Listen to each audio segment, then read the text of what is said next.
My fiancé Syed. My dad says you'll never be good enough. I nodded. Then let's leave it there. She thought I'd beg. Instead. The very next morning, her father was the one asking to meet me. Welcome to Vows Stories. Make sure to subscribe right now so you never miss a single update. My name doesn't matter for this story, so let's just say I was a 31-year-old structural engineer working for a mid-sized firm in a city that could be any city with a skyline and too much traffic. I had a good job, a decent apartment, and for 2.5 years I had a fiancée I thought I was going to spend the rest of my life with. I'll call her by the initial E, because that's how I still think of her sometimes, late at night, when my brain wants to torture me with old memories. E came from money. Not obscene money, but comfortable money, the kind that buys a lake house and pays for a wedding without blinking. Her father ran a logistics company he'd built from a single truck into a regional operation with 40 employees. He was proud of that, and he had every right to be.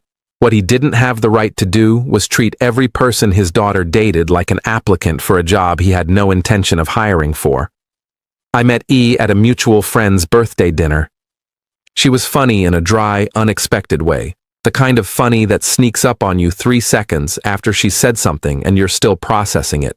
She worked in marketing for a nonprofit, which I liked, because it meant she hadn't just absorbed her father's world completely, she'd carved out something of her own, or at least I thought she had at the time.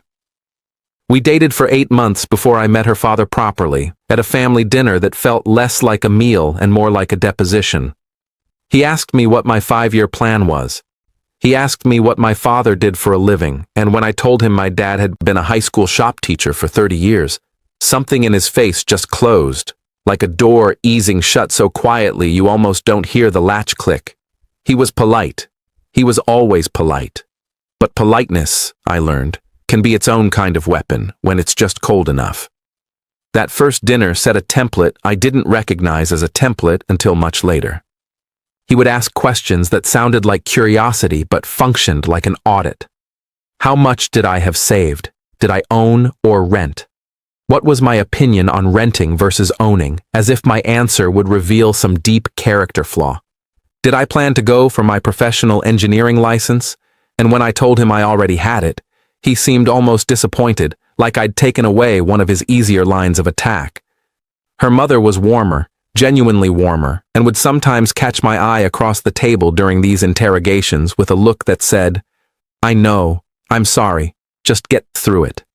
I appreciated her for that, even though in hindsight I wonder if her warmth was partly what kept me convinced the family as a whole was fundamentally good, just eccentric, just protective of their daughter in a slightly overbearing way. For the first year, I told myself I was imagining things. E would come back from Sunday dinners at her parents' house a little quieter than when she left. I'd ask what was wrong, and she'd say her dad was just stressed about work, or her mom was in one of her moods, or nothing really, just tired.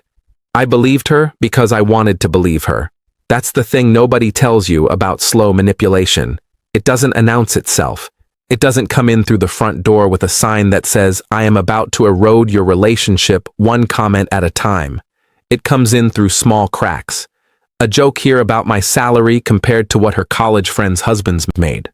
A comment there about how her father had seen guys like me before, ambitious on the surface, but ultimately unable to provide the kind of life she deserved.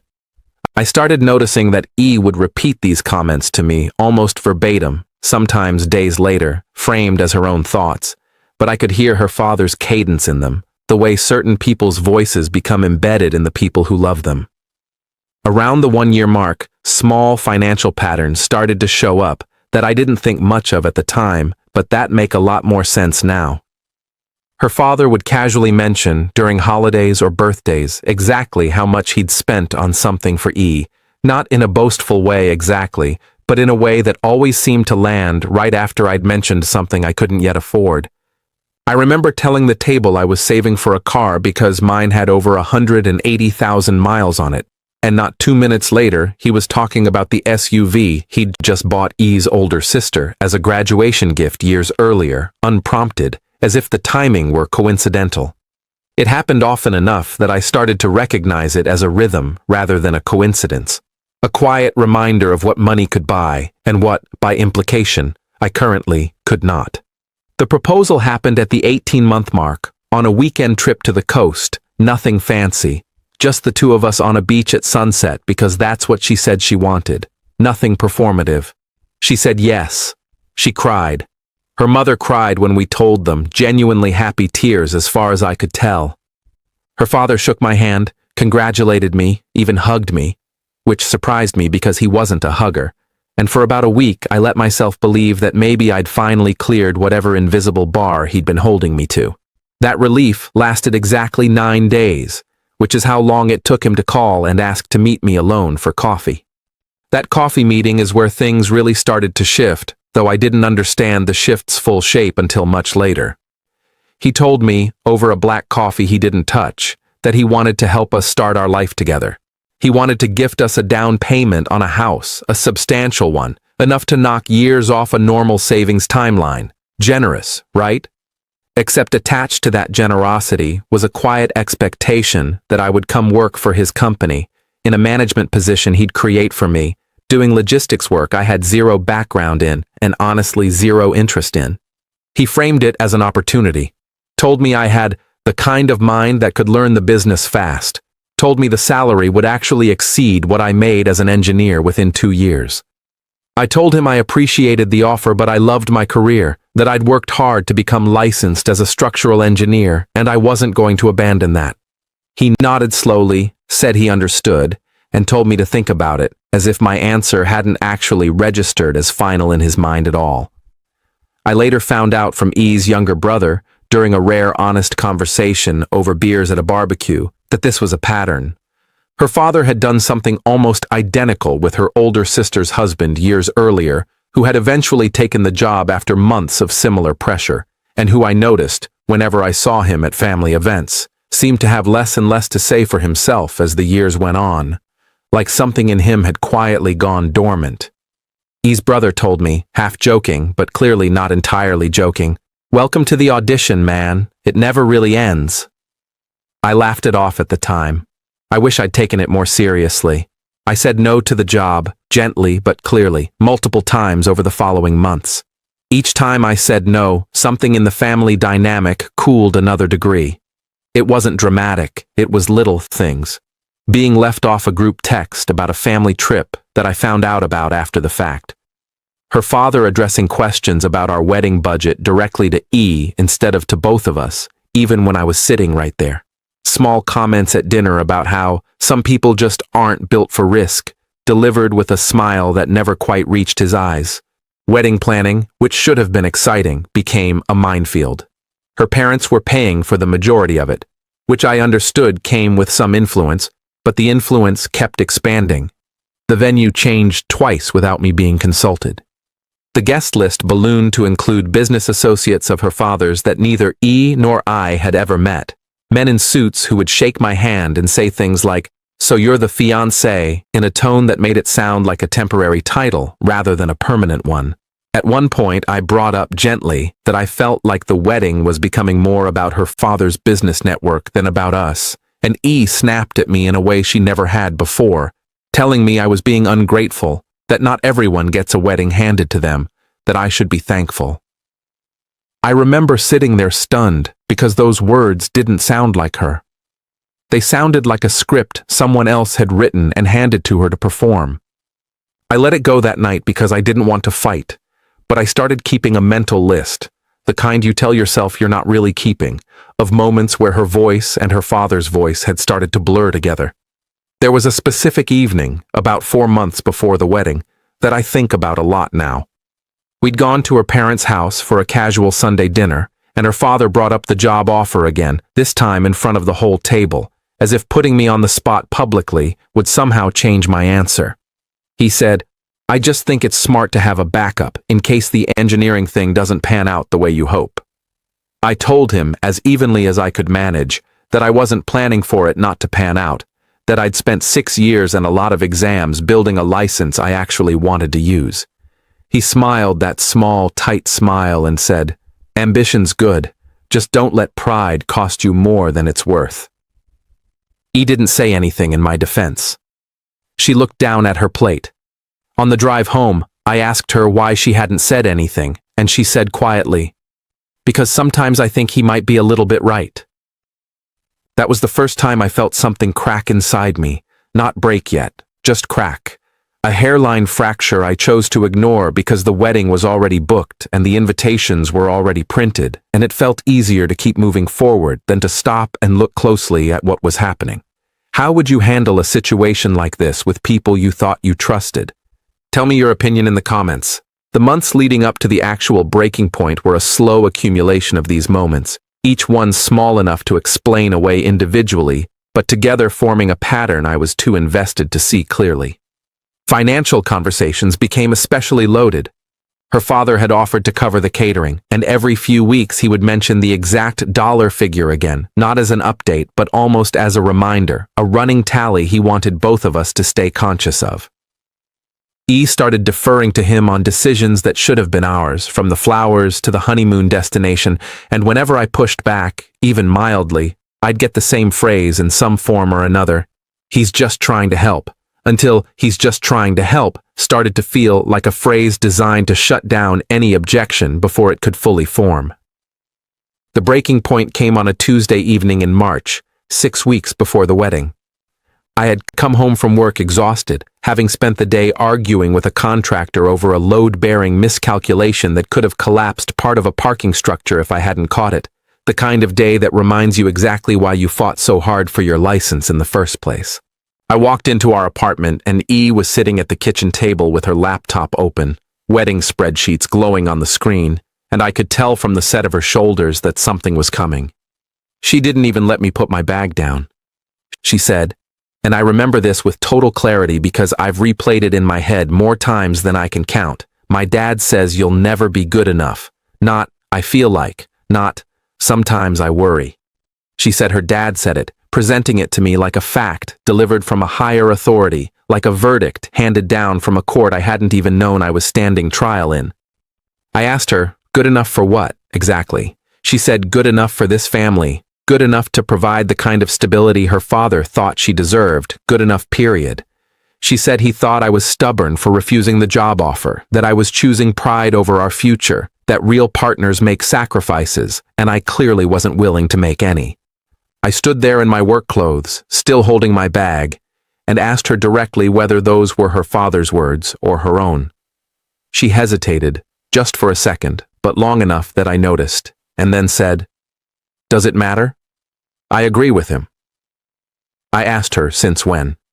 She said, "Since I started actually thinking about what our life is going to look like in 10 years.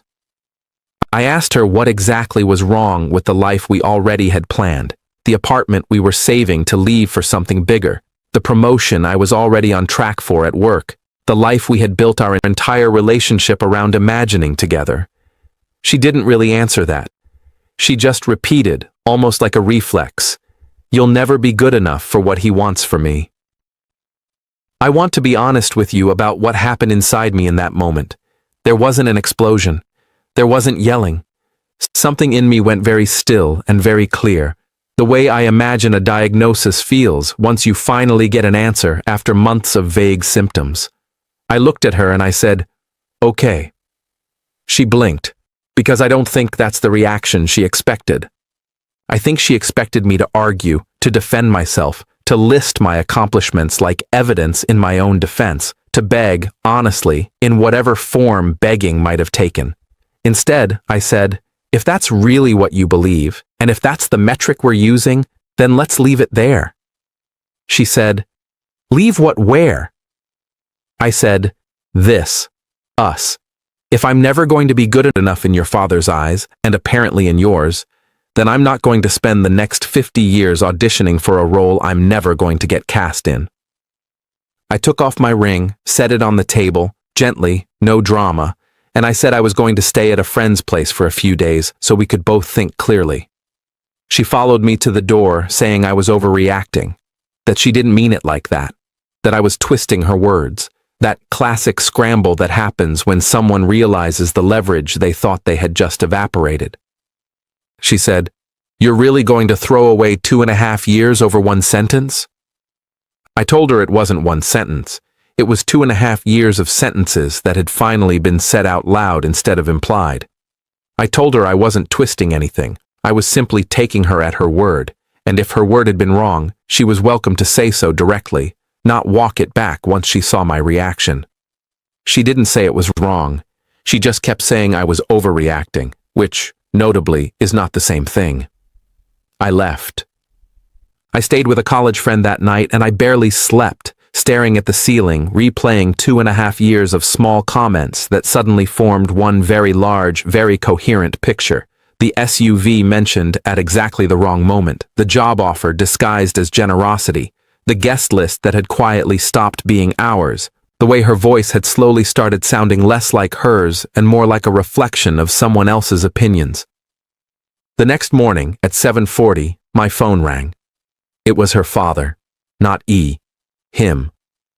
I almost didn't answer, half expecting a call demanding I apologize and come back and fix things quietly the way families like his preferred conflicts to be fixed, out of sight, behind closed doors. But curiosity, and maybe some leftover instinct to be the reasonable one, got the better of me. He asked if we could meet for breakfast, just the two of us, no agenda, his treat.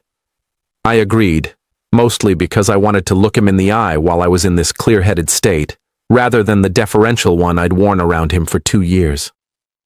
We met at a diner near his office, not the upscale place he usually chose for these meetings, which I noted immediately, a small detail that somehow told me this conversation was going to be different from the ones before it. He looked tired in a way I hadn't seen before, his usual composure slightly loosened at the edges.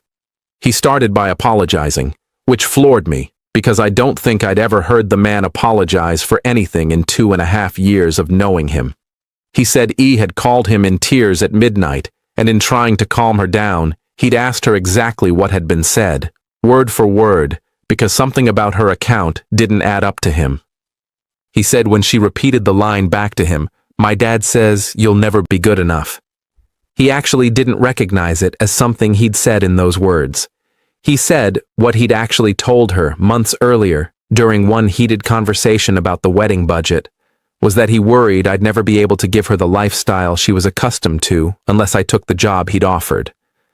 A real concern in his mind, but a specific one, not the sweeping verdict she'd delivered to me at the kitchen table. He said somewhere between his words and her repeating them to me, the meaning had calcified into something harsher and more absolute than what he intended. And worse, he realized she'd been quoting fragments of his private venting to her over months, dressing them up as settled fact to try to pressure me into the decision she, and, by extension, he had wanted all along. Then he pulled out his phone and showed me something I wasn't expecting. A string of text messages between himself and E from the past year, which he said he wanted me to see because he thought I deserved the full picture and not a filtered one. I sat there reading them in the kind of silence you only get in the middle of a diner at 8 in the morning, the clatter of plates and quiet conversation around us feeling suddenly very far away. In them, I could see her asking him repeatedly for advice on how to convince me to take the job, how to phrase things to make it sound like it was my idea, asking him at one point, verbatim, "What should I say to make him think this is smart instead of just controlling?" And him, to his credit in these messages at least, telling her multiple times that pressuring a partner into a career change wasn't healthy and that she should let it go if I kept declining. He'd written to her, at one point months earlier, "If he says no again, that has to be the end of it. You can't keep pushing someone you love into a life they don't want." She hadn't listened to that part. She'd only absorbed the parts that gave her ammunition, the parts about salary comparisons and stability and what some people simply weren't built for. He said he was showing me this because he owed me the truth, and because whatever happened between me and his daughter now, he didn't want me walking away thinking he was the villain of a story he'd only partially written. I asked him directly whether he actually thought I was good enough. He was quiet for a moment, longer than I expected, and then he said something I didn't anticipate. He said, "Honestly, I think you're one of the only people who's ever told my daughter no and meant it, and I think that scares me more than it should, because I built my entire company by never letting anyone tell me no either." It was the closest thing to real honesty I'd ever gotten from him. We sat in that diner for almost 2 hours. He told me, plainly, that he did respect my career, that his own father had been a mechanic, and he understood pride in honest work better than I probably gave him credit for, and that his controlling behavior around the wedding, and honestly around E's entire adult life, had come from his own insecurity about not being needed anymore once she started a life outside his house, a life he couldn't fully script or fund or supervise. He told me about her older sister's husband, admitted quietly that he sometimes worried he'd done something to that man over the years that he couldn't fully take back, some slow erosion he hadn't intended but couldn't deny either once he saw the pattern laid out plainly by an outsider like me. It didn't erase 2.5 years of feeling like I was being quietly measured and found wanting. But it did give me something I hadn't expected walking into that diner, which was clarity that the coldest words in this entire situation hadn't actually come from him. They'd come from her, dressed up as his. E and I talked one more time 3 days later at a coffee shop, calm and final. I told her I'd spoken with her father, and I watched the color leave her face when she realized the messages existed and that I'd seen them. She tried briefly to explain, said she'd just been stressed, that she didn't mean for it to come out the way it did, that she'd been trying to find a way to make our future feel secure in the only language she'd ever really been taught, which was her father's language of money and stability and control, disguised as care. I told her I understood where it came from better than she probably realized, but that understanding the root of something doesn't obligate you to keep living inside its consequences. I told her that somewhere in the last year, she'd stopped being able to tell the difference between her own voice and her father's, and that until she could tell that difference clearly, on her own, without an outsider like me holding up a mirror, she wasn't actually ready to build a life with anyone, me or otherwise. She didn't have a real response to that. There wasn't really an explanation that survived the evidence sitting quietly on her father's phone. We called off the wedding. Her parents, to my genuine surprise, insisted on refunding every deposit I'd personally contributed to, unprompted, her father handling it himself through a short, business-like email that nonetheless felt more sincere than most of our 2.5 years of small talk combined. A few weeks later, he sent me another email, this one shorter still, wishing me well in my career. No strings attached, no job offer buried in the fine print, no lingering attempt to keep a hand in my life the way he'd tried to with his other son-in-law. I never saw E again after that coffee shop conversation, except once, from a distance, at a mutual friend's engagement party I almost skipped, and I'm glad I didn't, because watching her laugh across a room like nothing had ever happened confirmed something I needed to see, that I was already becoming a much smaller chapter in her story than she had ever been willing to be in mine.